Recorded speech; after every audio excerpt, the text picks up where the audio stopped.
Hi, Neil Hansen here. I want to share with you a conversation that I had with a client the other day, and this might relate to some stumbling blocks that you might have come across in your endeavors to change your body. I have a client who's made some great changes, but she's kind of stuck. She's plateaued.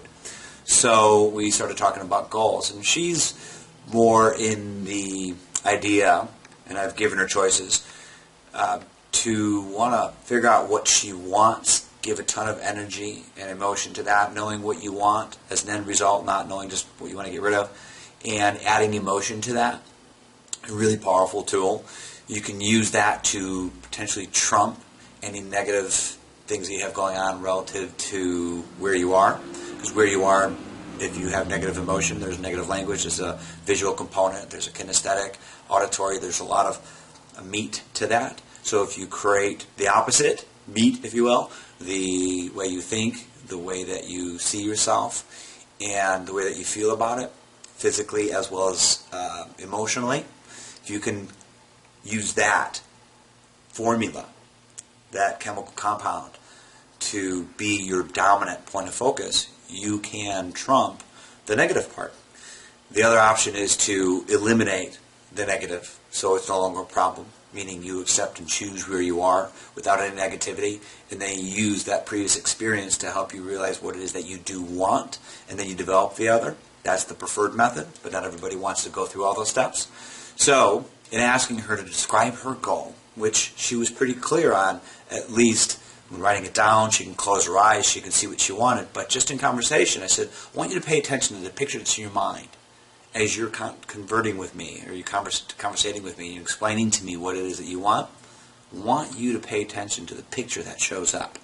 So you want to be 135 pounds, and there's more information there about the details, of course, but just starting there, I want to be 135 pounds. In order for her to know that she got to 135 pounds, she has to know that where she is and what she doesn't like about herself, which is what she dominantly sees and focuses on when she's looking in the mirror or associating with other people and relating with other people. It's not even a conscious thing, but it was the first thing that showed up in her mind was what she didn't want and where she was coming from.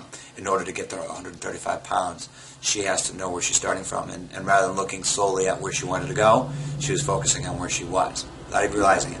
And again, even though she was able to see what it is that she wanted, there was still enough of a hold on her current reality with the emotion and language and meaning that it's continued to create in her environment. And that happens on a subconscious level.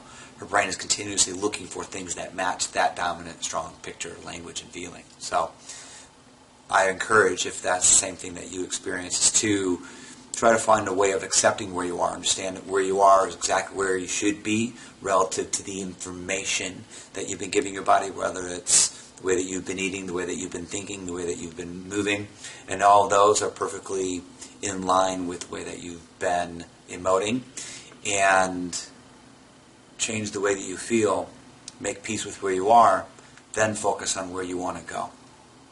With emotion, of course. So, hope that helps you get to the body that you want and deserve.